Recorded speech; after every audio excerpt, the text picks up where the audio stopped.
എല്ലാവർക്കും സ്വാഗതം. എല്ലാവരും സുഖമായിരിക്കുന്നല്ലോ. നമുക്ക് വീഡിയോയിലേക്ക് കിടക്കാം. വീഡിയോയിലേക്കല്ല, കഥയിലേക്ക് കിടക്കാം. എന്താണെന്ന് വെച്ചിട്ടുണ്ടെങ്കിൽ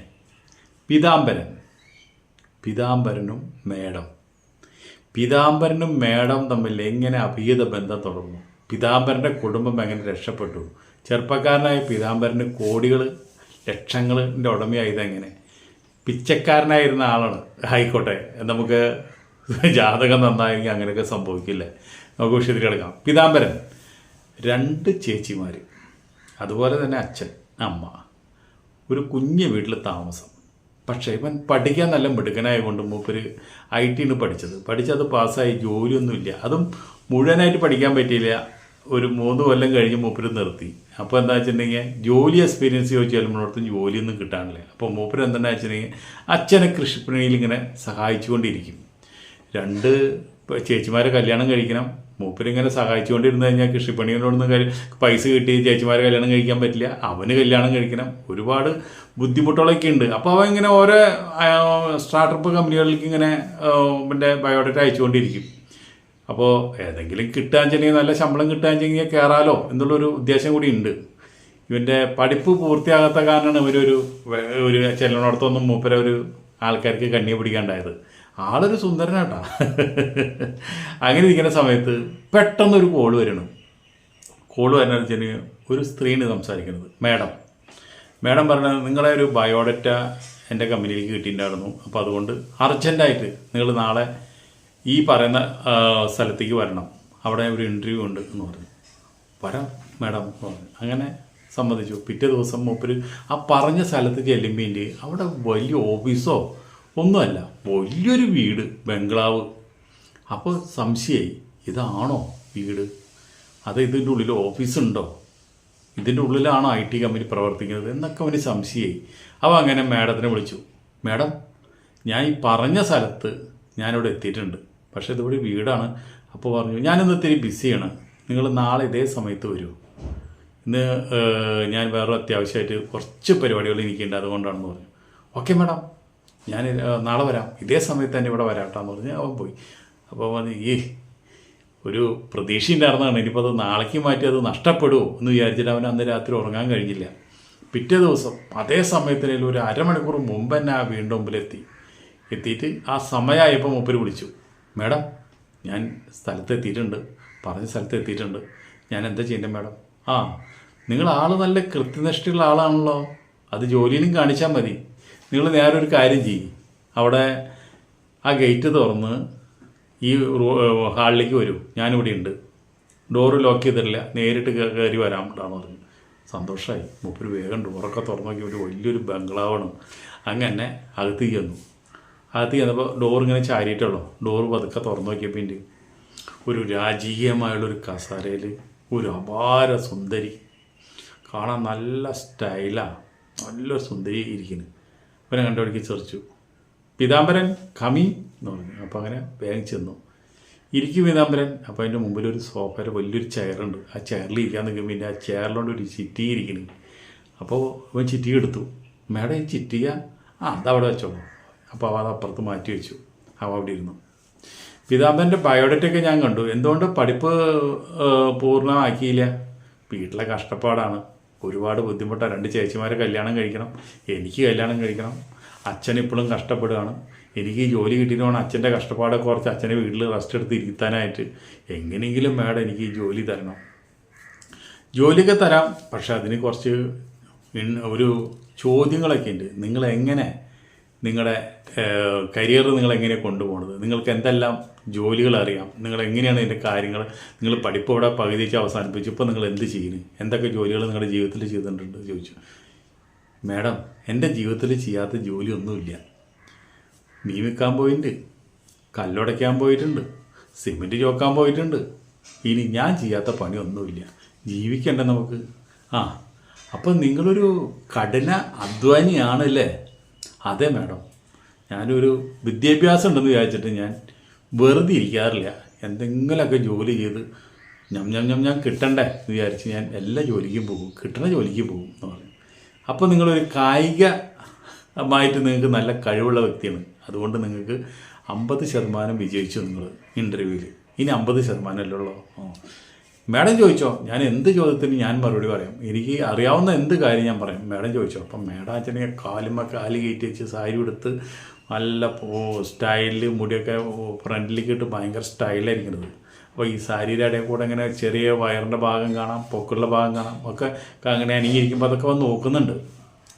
അപ്പോൾ പിന്നെ അടുത്ത കാര്യം എന്താ പറഞ്ഞു വെച്ചിട്ടുണ്ടെങ്കിൽ, അതെ ഞാൻ നിങ്ങൾക്കൊരു ടാസ്ക് തരണം, ആ ടാസ്കിൽ നിങ്ങൾ വിജയിക്കോ ഇല്ലയോ എന്ന് എനിക്കറിയണം എന്ന് പറഞ്ഞു. ടാസ്ക് തരൂ, എന്ത് ടാസ്ക് ആയാലും ഞാൻ ചെയ്തോളാം, എന്ത് ബുദ്ധിമുട്ടേറിയായാലും ഞാൻ ചെയ്തോളാം, എനിക്ക് ഈ ജോലി മസ്റ്റായിട്ട് കിട്ടണം, അതുകൊണ്ടാണ് എന്ത് ടാസ്ക് ഞാൻ ചെയ്തോളാം, മാഡം പറയുമെന്ന് പറഞ്ഞു. അപ്പോൾ പറഞ്ഞു, ഞാൻ പറയണത് കേട്ടിട്ട് നിങ്ങൾ ഭയപ്പെടരുത്, പറയണത് കേട്ടിട്ട് ഇവിടെ നിന്ന് ഓടിപ്പോവാനും നോക്കരുത്.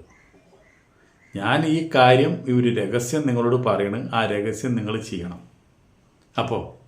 അപ്പോഴാണ് നമ്മൾക്ക് എനിക്ക് നിന്നെ വിശ്വാസമാവോ നിനക്ക് എന്നെ വിശ്വാസമാവുള്ളൂ.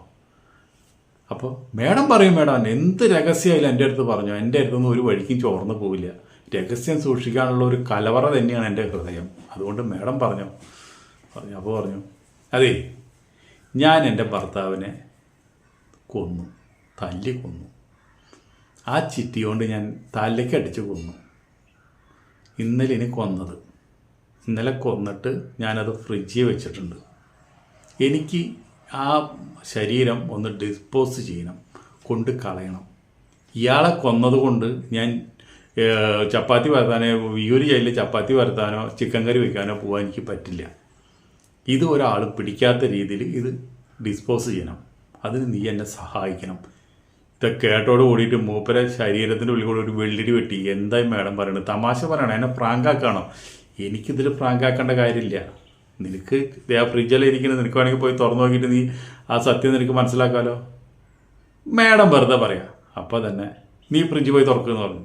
ഫ്രിഡ്ജ് തുറന്നു നോക്കിയാൽ വേണ്ടി ഇരിക്കുന്നു. ഫ്രിഡ്ജിൽ ഒരു ഒത്തിരി പ്രായമുള്ള ഒരു ഇടപ്രായമുള്ള ഒരു നായ ഇരിക്കുന്ന അതിൻ്റെ ഉള്ളിൽ. ഇത് കണ്ടോട് കൂടിയിട്ട് പിന്നെ ആകെ ഞെട്ടി ഫ്രിഡ്ജ് അടച്ച് തല കുത്തി മറിഞ്ഞ് പേരിട്ട് ഇവിടെ വന്നു.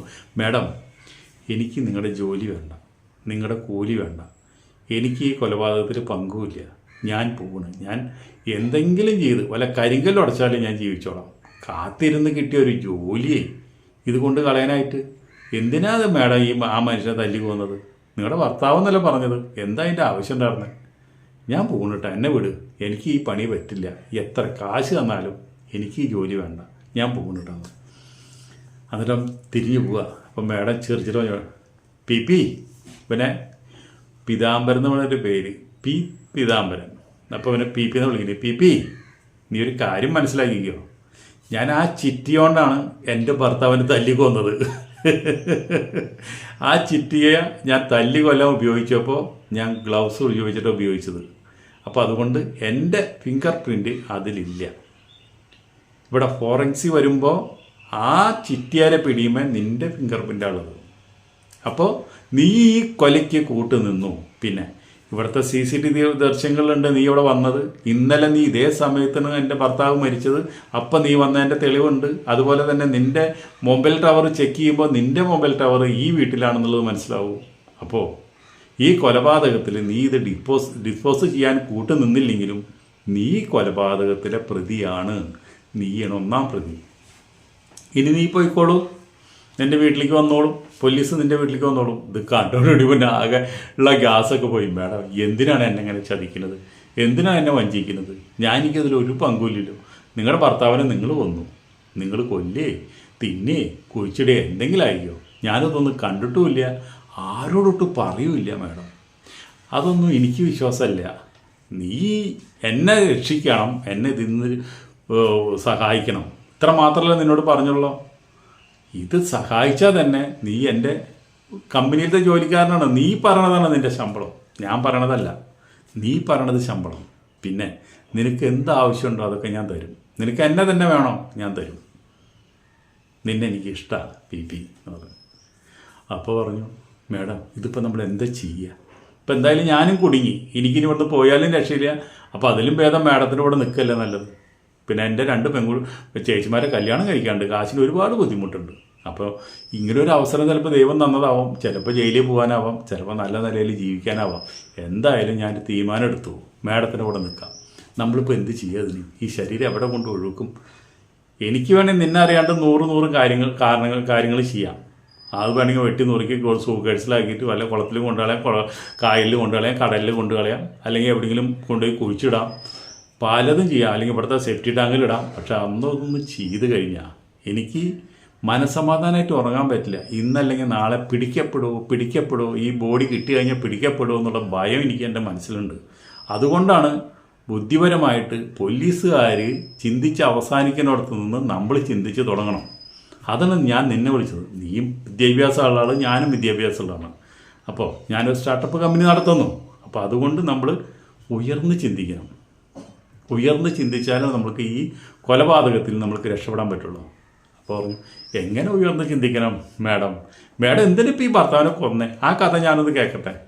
അതൊക്കെ ഞാൻ പറയാം, നീ കേട്ടോ. എന്താണെന്ന് വെച്ചിട്ടുണ്ടെങ്കിൽ എൻ്റെ അച്ഛൻ ഒരു രാഷ്ട്രീയക്കാരനായിരുന്നു, ഇയാളും ഒരു രാഷ്ട്രീയക്കാരനാണ്. ഇയാൾ എവിടെയോ ഒരു ആരെയോ തല്ലി കൊന്ന് ഇയാൾ നല്ല പൈസക്കാരനാണ്. ഇയാൾ രാഷ്ട്രീയത്തിൽ നിന്നിട്ട് ഒരുപാട് സമ്പാദിച്ചു.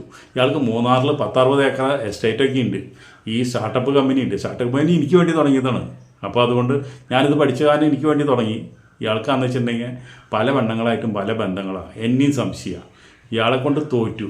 ഇയാൾക്ക് കോടിക്കണക്കിന് സ്വത്തുക്കളുള്ളൊരു വ്യക്തിയാണ്. ഇയാൾ എന്തുണ്ടാന്ന് വെച്ചിട്ടുണ്ടെങ്കിൽ ഈ സ്വത്തുക്കളൊക്കെ പല രീതിയിലാണ് പെണ്ണുങ്ങൾക്ക് കൊണ്ട് കൊടുക്കുന്നത്. അല്ല, മേഡത്തിനെ കല്യാണം കഴിക്കാനുള്ള സിറ്റുവേഷൻ എങ്ങനെയുണ്ടായി അത് ഞാൻ പറയാം. എൻ്റെ അച്ഛൻ രാഷ്ട്രീയക്കാരനായ എൻ്റെ വീട്ടിൽ ഇയാൾ ഒളിവിൽ താമസിക്കാൻ വന്നു. ഒളിവിൽ താമസിക്കാൻ വന്നപ്പോൾ ഞാൻ പഠിക്കുന്ന സമയമാണ്. ഇയാൾ എന്തുണ്ടായി വെച്ചിട്ടുണ്ടെങ്കിൽ ഇയാൾക്ക് തട്ടുമ്പുറത്തേക്ക് ഭക്ഷണം കാര്യങ്ങളൊക്കെ കൊണ്ടു കൊടുക്കുന്നത് ഞാനാണ്. അപ്പോൾ എനിക്കും ചെറുപ്പമാണെന്നല്ലോ. ഇയാൾ എന്നെ കയറി പിടിച്ചു. ഞാൻ പിടിച്ചപ്പോൾ എന്തുണ്ടായി, അപ്പുറത്തെ സാഹചര്യം അനുകൂലമായ കാരണം ഞാൻ അയാളും കൂടി ബന്ധപ്പെട്ടു, പരിപാടി ചെയ്തു. അങ്ങനെ ബന്ധപ്പെട്ടപ്പോൾ അയാൾക്ക് എന്നോട് ഭയങ്കര താല്പര്യം തോന്നി. അയാൾ പല പെണ്ണുങ്ങളെയും പരിപാടി ചെയ്യുന്ന ആളാണെന്ന് എനിക്കപ്പോൾ മനസ്സിലായി. രാഷ്ട്രീയത്തിലായാലും അയാളുടെ ബിസിനസ്സിലായാലും എല്ലായിടത്തിലും. അങ്ങനെ അയാൾ എന്തുണ്ടായി വെച്ചിട്ടുണ്ടെങ്കിൽ അച്ഛനോട് പറഞ്ഞു, നിങ്ങളുടെ മകളെ കല്യാണം കഴിച്ചാൽ. അച്ഛൻ എന്താ വെച്ചിട്ടുണ്ടെങ്കിൽ അയാളെ സ്വത്തിൽ മാത്രമാണ് നോക്കിയത്. രാഷ്ട്രീയത്തിൽ നിന്ന് അയാൾ ഒരുപാട് സമ്പാദിച്ചു. ഒരുപാട് ഈ കള്ളപ്പണങ്ങൾ അയാളുടെ കയ്യിലുണ്ട്. അപ്പോൾ അതുകൊണ്ട് അച്ഛന് വലിയ സന്തോഷം കല്യാണം കഴിച്ചു കൊടുക്കാൻ. അങ്ങനെ അച്ഛൻ എന്നെ കല്യാണം കഴിച്ചു തന്നു. പക്ഷേ ഇയാളെ രാഷ്ട്രീയത്തിൽ നിന്ന്, ഇയാളുടെ കുംഭകോണം കാരണം ഇയാളെ രാഷ്ട്രീയത്തിൽ നിന്ന് രാഷ്ട്രീയക്കാർ പുറത്താക്കി. അപ്പോൾ ഇയാൾ എന്താണെന്ന് വെച്ചിട്ടുണ്ടെങ്കിൽ രാഷ്ട്രീയത്തിൽ നിന്ന് ഉണ്ടാക്കിയ കാശ് കൊണ്ട് ഇയാൾ പോയി മൂന്നാറിൽ എസ്റ്റേറ്റ് മേടിച്ചു. എനിക്ക് IT പ്രൊഫഷണലാണ് എൻ്റെ വർക്കായ കാരണം എനിക്ക് ലക്ഷങ്ങൾ കോടികൾ ചിലവ് ചെയ്ത് എനിക്കൊരു സ്റ്റാർട്ടപ്പ് കമ്പനി തുടങ്ങി. അത് നല്ല നിലയിൽ കൊണ്ടുപോകണം. പക്ഷേ ആ സ്റ്റാർട്ടപ്പ് കമ്പനിയിലുള്ള പല പെണ്ണുങ്ങളായിട്ട് ഇയാൾക്ക് ബന്ധങ്ങൾ തുടങ്ങി.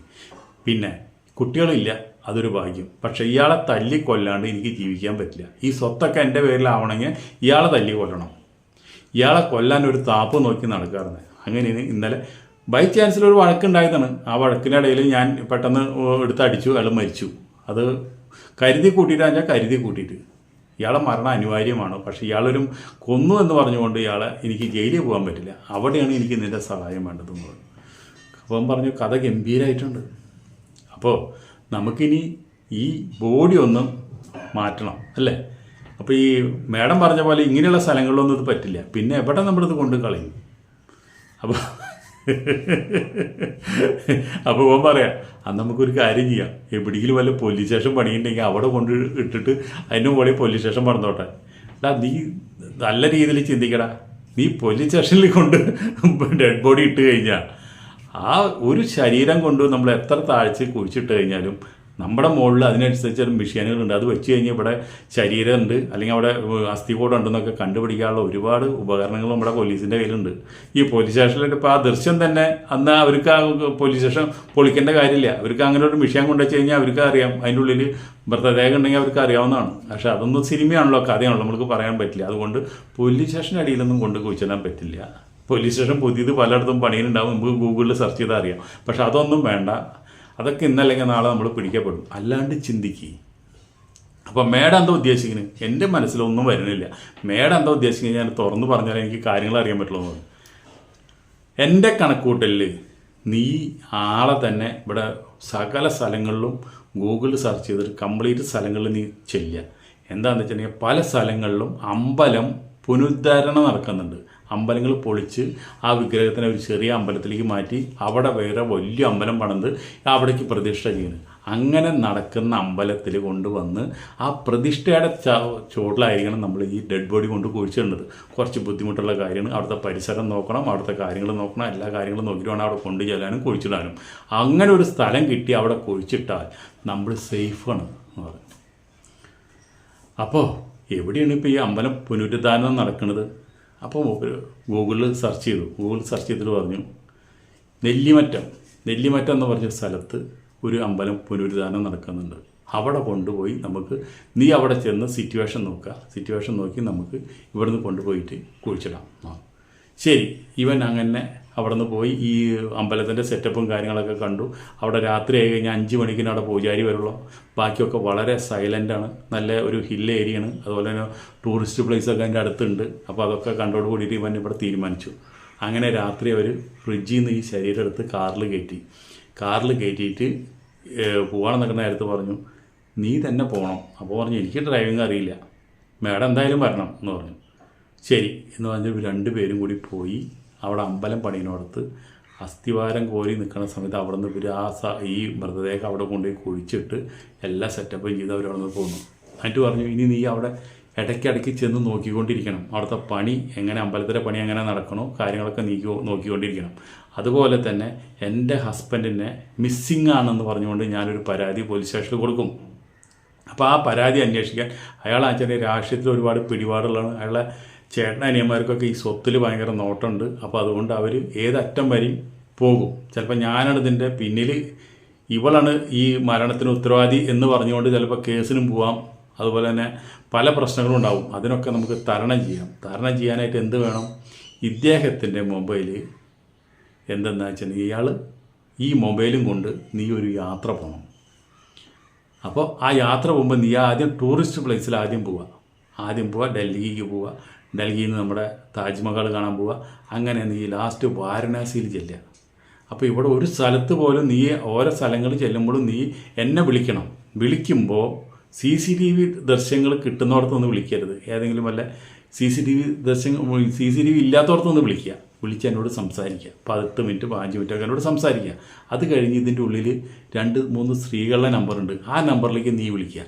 അവരെ വിളിച്ചിട്ട് നീ ഒന്നും മിണ്ടരുത്, നിൻ്റെ ശബ്ദം തിരിച്ചറിയും. അതുകൊണ്ട് നീ വിളിച്ചോന്ന് മാത്രം വരുത്തിയാൽ മതി.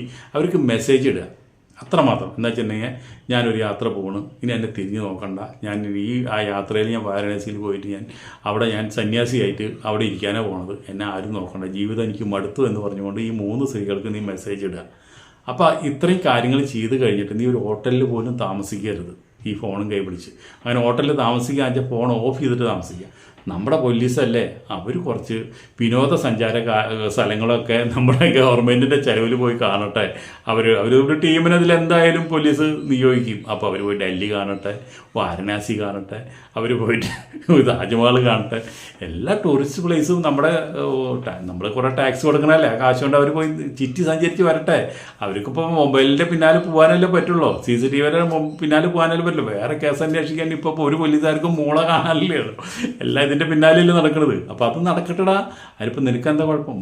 ശരി, ഞാനിപ്പോൾ തന്നെ യാത്രയാണ്, വലിയൊരു പൈസ അവനും കൊടുത്തു. അപ്പോൾ ആ യാത്രയിൽ ലാസ്റ്റ് അവനോട് പറഞ്ഞിട്ട് വാരണാസിയിൽ നിന്ന് 2 ദിവസം കഴിഞ്ഞതിന് ശേഷം ഈ മൊബൈൽ ഉപേക്ഷിക്കുക. മൊബൈൽ ഇതിൽ നിന്ന് നഷ്ടപ്പെട്ടു. അത് ആരെങ്കിലും എടുത്തിട്ട് എന്തായാലും അത് എടുക്കുന്ന ആൾക്കാർ ആ സിം എടുത്ത് കളഞ്ഞിട്ട് അവർ ആ ഫോൺ ഉപയോഗിക്കും. പിന്നെ ആ ഫോൺ ആരോ ഉപയോഗിക്കാൻ കഴിഞ്ഞാൽ അവൻ്റെ പിന്നാലെ പൊക്കോട്ടെ പോലീസ്, എത്ര തന്നെ. അപ്പോൾ ഇത്രയൊക്കെ പ്ലാൻ ചെയ്ത് ഇതേപോലെ തന്നെ ഇവൻ ഈ സ്ഥലങ്ങളിലൊക്കെ പോയി അവസാനം വാരണാസിയിൽ പോയി 4 ദിവസം താമസിച്ച് അവിടെ ഫോൺ ഉപേക്ഷിച്ച് അപ്പോഴേക്കും ഇവിടെ ഈ മേഡം എന്തുണ്ടായെന്ന് വെച്ചിട്ടുണ്ടെങ്കിൽ കേസ് കൊടുത്ത് പോലീസ് അന്വേഷണം തുടങ്ങി. എല്ലായിടത്തും ലൂക്കൌട്ട് നോട്ടീസൊക്കെ കൊടുത്തു. അപ്പോഴേക്കും അവരെ ഈ ഹസ്ബൻഡിൻ്റെ ചേട്ടന്മാരും അനിയന്മാരും അവരും പോയി അന്വേഷണം തുടങ്ങി. അവരും ഒന്ന് പോലീസിനോട് പറഞ്ഞാൽ ഇവളാണ് എൻ്റെ അനിയനെ കൊന്നുണ്ടാവുക, ഇവൾക്ക് ഈ സ്വത്തുകളെ മുഴുവൻ സ്വന്താക്കാൻ വേണ്ടിയിട്ട് ഇവളാണ് ഇത് ചെയ്തതെന്ന് പറഞ്ഞു. അപ്പോൾ പോലീസ് ഇവിടെ വന്ന് അന്വേഷിക്കുമ്പോൾ ഒരു തെളിവില്ല. അപ്പോൾ പറഞ്ഞു മൃതദേഹം കിട്ടാണ്ട്, ബോഡി കിട്ടാണ്ട് നമ്മൾ എന്ത് ചെയ്യാൻ പറ്റും? അപ്പോൾ പറഞ്ഞു 100-600 ഏക്കർ റബ്ബർ തേയില കൃഷിയുണ്ട് മൂന്നാറിൽ, അവിടെ എവിടെയെങ്കിലും കൊണ്ടുപോയി കുഴിച്ചിട്ടുണ്ടാകുമെന്ന് പറഞ്ഞു. എന്നിട്ട് അവിടെ പോയിട്ട് ഡ്രോൺ വെച്ച് പരിശോധിക്കും, അതുപോലെ തന്നെ മെഷീൻ കൊണ്ടുവന്ന് പരിശോധിക്കും. അവിടെ ഒന്നും ഒരു സ്ഥലത്തും മൃതദേഹം കിട്ടിയില്ല. ഇവള് താമസിക്കുന്നിടത്ത് വന്നിട്ട് പരിശോധിക്കും, അവിടെ നിന്നും കിട്ടിയില്ല. അപ്പോൾ ഇവള് ക്ലിയറായോ? അതുപോലെ തന്നെ പിന്നെ പോലീസ് ഫോണിൻ്റെ പിന്നാലെ പോയി. ഫോൺ നോക്കിയപ്പോൾ ഫോൺ അതിൻ്റെ ലൊക്കേഷൻ കാണിക്കുന്ന സ്ഥലങ്ങളൊക്കെ എവിടെയൊക്കെ കൊണ്ട് ലൊക്കേഷൻ കാണിച്ച് ഇവളും പറഞ്ഞപ്പോൾ അദ്ദേഹം ഇവിടുന്ന് പോയി കഴിഞ്ഞതിന് ശേഷം 2-3 പ്രാവശ്യം എന്നെ വിളിച്ചു. എൻ്റെ ഫോണിൽ നോക്കി അറിയാം. പിന്നെ എനിക്കറിയില്ല, പിന്നെ എനിക്ക് വിളി വന്നില്ല. അപ്പോൾ ഫോൺ രേഖകൾ നോക്കിയതപ്പോൾ കറക്റ്റാണ്. ഇവിടെ 2-3 പ്രാവശ്യം വിളിച്ചിട്ടുണ്ട്. അപ്പോൾ പിന്നെ ഇവളും അങ്ങോട്ട് തിരിച്ച് വിളിച്ചിട്ടുണ്ട്. അപ്പോൾ ഇത് കറക്റ്റാണല്ലോ. അപ്പോൾ ആ വിളിക്കുന്ന സമയത്തൊക്കെ ഇങ്ങനെ ഈ ഫോൺ വർക്ക് ചെയ്യുന്നത് എവിടെയാണെന്ന് വെച്ചിട്ടുണ്ടെങ്കിൽ ഇവിടെയാണ് വർക്ക് ചെയ്യുന്നത്, ഡൽഹിയിലാണ് വർക്ക് ചെയ്യുന്നത്. അത് കഴിഞ്ഞിട്ട് താജ്മഹലിലാണ് വർക്ക് ചെയ്യുന്നത്. അത് കഴിഞ്ഞിട്ടാണ് ഇവിടേക്ക് വാരണാസിയിലേക്ക് പോയത്. അപ്പോൾ ഈ പെണ്ണ് പറഞ്ഞു, എൻ്റെ ഭർത്താവിൻ്റെ സ്വഭാവം ശരിയല്ല. എൻ്റെ ഭർത്താവിന് എൻ്റെ കമ്പനിയിലുള്ള പല പെണ്ണുങ്ങളായിട്ട് അഭീത ബന്ധമുണ്ട്. നിങ്ങൾ അവരെയും കൂടി ഫോണൊന്ന് പരിശോധിക്കാൻ പറഞ്ഞു. അവരെ ഫോണും കൂടി പരിശോധിച്ചപ്പോൾ എന്തുണ്ടായെന്ന് വെച്ചിട്ടുണ്ടെങ്കിൽ ഇയാളുമായിട്ടുള്ള ബന്ധപ്പെടുന്നതും ഇയാളെ ഈ പെണ്ണുങ്ങൾ തന്നെ പെണ്ണുങ്ങളായിട്ട് ഇയാൾക്ക് ബന്ധപ്പെടുന്നതും ആ ബന്ധപ്പെടുന്നത് പെണ്ണുങ്ങൾ നമ്മുടെ ഫോണിലെടുത്ത് സ്റ്റോർ ചെയ്ത് വെച്ചിട്ടുണ്ട്. അതുപോലെ തന്നെ ഇയാളുടെ പല പൈസകളും ഇയാളെ നിന്ന് വാങ്ങിച്ചിട്ടുണ്ട്. അവരെ ബാങ്ക് അക്കൗണ്ട് പരിശോധിച്ചപ്പോൾ ഇയാൾ ലക്ഷങ്ങൾ അങ്ങോട്ട് ട്രാൻസ്ഫർ ചെയ്തിട്ടുണ്ട്. ഇതൊക്കെ പോലീസിന് മനസ്സിലായി. അപ്പോൾ ഇയാൾ ക്ലീനല്ല. അപ്പോൾ ഈ പെണ്ണുങ്ങളായിട്ട് ഇയാളെ എവിടെയെങ്കിലും തട്ടി കളഞ്ഞുണ്ടോ എന്ന് ഇതിപ്പോൾ അന്വേഷണം ആ ഭാഗത്തേക്ക് നടന്നു. ഇപ്പോൾ നമ്മുടെ അത് കഴിഞ്ഞപ്പോഴേക്കും ആ വാരണാസിയിൽ നഷ്ടപ്പെട്ട ഫോൺ അത് വേറൊരാൾക്ക് കിട്ടി. അയാൾ ആ ഫോണും കൊണ്ടുപോയി ഉത്തർപ്രദേശിലേക്കുള്ള ഒരാൾക്കാണ് കിട്ടിയത്. ലാസ്റ്റ് പോലീസ് ഉത്തർപ്രദേശിലേക്ക് പോയി. ഉത്തർപ്രദേശിലേക്ക് പോയപ്പോൾ അവിടുന്ന് ഈ ഫോൺ കണ്ടെടുത്തപ്പോൾ അയാൾ പറഞ്ഞതെന്ന് വെച്ചിട്ടുണ്ടെങ്കിൽ എനിക്ക് വാരണാസിയിൽ നിന്ന് എനിക്ക് കളഞ്ഞ് കിട്ടിയതാണ് എന്ന് പറഞ്ഞു. അത് കഴിഞ്ഞ് പിന്നെ വാരണാസിയിൽ ഒരു ടീമിനെ ഫോം ചെയ്തിട്ടുണ്ടായിരുന്നു. അവർ വന്ന് ഒരു 10-15 ദിവസം 20 ദിവസം അവിടെ താമസിച്ചു, അന്വേഷണം നടത്തി. ഒരു രേഖയും കിട്ടിയില്ല. അപ്പോഴേക്കും ഇവൻ വന്ന് ഇവിടെ അമ്പലം പണിയോടത്തൊക്കെ നോക്കി, അമ്പലമൊക്കെ പണിയൊക്കെ കഴിഞ്ഞു. അവിടുത്തെ അടിപൊളിയായിട്ട് ഒരു സംശയം തോന്നാത്ത രീതിയിൽ അവിടെ ശരീരം ക്ലീനായി ഡബ്ബായി എന്ന് മനസ്സിലായി. അത് കഴിഞ്ഞപ്പോൾ ഇവന് എന്താ വെച്ചിട്ടുണ്ടെങ്കിൽ ഇവനോട് പറഞ്ഞു, ഇത്രയും കാര്യങ്ങൾ നീ ചെയ്തോന്ന് എനിക്ക് നമ്മളെല്ലാം ഭംഗിയായിട്ട് ചെയ്തു. ഇനി നമ്മൾ ഈ മനുഷ്യൻ അപ്പോൾ ചോദിച്ചു, ഇദ്ദേഹത്തിൻ്റെ പേരിലുള്ള സ്വത്തൊക്കെ എങ്ങനെ ഇനി മാഡത്തിൻ്റെ പേരിൽ വരും? അതിൽ നീ ഒട്ടും അതെന്താ ഒരു ആളെ മിസ്സിങ് ആയ 10 കൊല്ലം 8 കൊല്ലം കഴിഞ്ഞാൽ ഗവൺമെൻറ് പിന്നെ അദ്ദേഹം മരിച്ചു എന്നാണ് കണക്കാക്കുന്നത്. നമുക്കിഷ്ടം പോലെ ഈ കാശെടുത്ത് ഉപയോഗിക്കാം. നീ ഇപ്പോൾ എത്ര ലക്ഷം വേണോ അതൊക്കെ ഞാൻ വേണമെങ്കിൽ നിനക്ക് തരാം എന്ന് പറഞ്ഞുകൊണ്ട് ഇവൻ്റെ 2 ചേച്ചിമാരെ കല്യാണം കഴിച്ചു. ഇപ്പോൾ ഒരു വീടും പണിതു. അതുപോലെ തന്നെ അടിപൊളിയായിട്ട് ഈ ചേച്ചി അല്ലെങ്കിൽ മേഡമായിട്ട് ഒരു നല്ല കളിയും നടക്കുന്നത്. അപ്പോൾ ഇവള് പറഞ്ഞിട്ടുണ്ട്, നീയായിട്ട് നിനക്ക് എപ്പോൾ വേണമെങ്കിലും നമുക്ക് ബന്ധപ്പെടാം. പക്ഷേ ഒരു പുരുഷനിൽ മാത്രം ഒതുങ്ങി നിൽക്കുന്നതല്ല എൻ്റെ ചിന്ത. എനിക്കിഷ്ടപ്പെട്ട പുരുഷന്മാരാരെ കണ്ടോ അവരെ ഞാൻ പരിപാടി ചെയ്യും. പക്ഷേ നീയായിട്ടുള്ള ബന്ധം എന്താണെന്ന് വെച്ചിട്ടുണ്ടെങ്കിൽ ഇങ്ങനെ വലിയൊരു രഹസ്യം നമ്മുടെ കയ്യിലുണ്ട്. ഈ രഹസ്യം നമ്മുടെ മരണത്തോടു കൂടിയിട്ട് മണ്ണടിഞ്ഞ് പോകണം. ഇതൊരാളോടും പറയരുത്. നിനക്ക് എത്ര വേണമെങ്കിലും എപ്പോൾ വേണമെങ്കിലും നിനക്ക് എന്നെ വന്ന് പരിപാടി ചെയ്യാൻ എനിക്ക് നിന്നെ ഇഷ്ടമാണ്. അതുപോലെ തന്നെ ഈ രഹസ്യം നീ എന്തൊക്കെ ഉണ്ടെങ്കിലും നീ ഒരാളോടും പറയരുത്. നീ വേറെ കല്യാണം കഴിച്ചോ, അതിനെനിക്ക് ബുദ്ധിമുട്ടില്ല എന്ന് പറഞ്ഞു.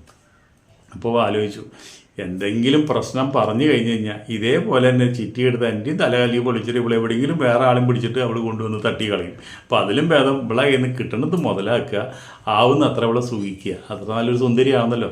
അതുപോലെ തന്നെ ആ PP എന്തിനാ വെച്ചിട്ടുണ്ടെങ്കിൽ ആവുന്നത്ര അവളെ സുഖിച്ചു. അതുപോലെ തന്നെ ആവുന്നത്ര കാശ് അവൻ സമ്പാദിച്ചു. അവൻ്റെ കുടുംബം നന്നാക്കി.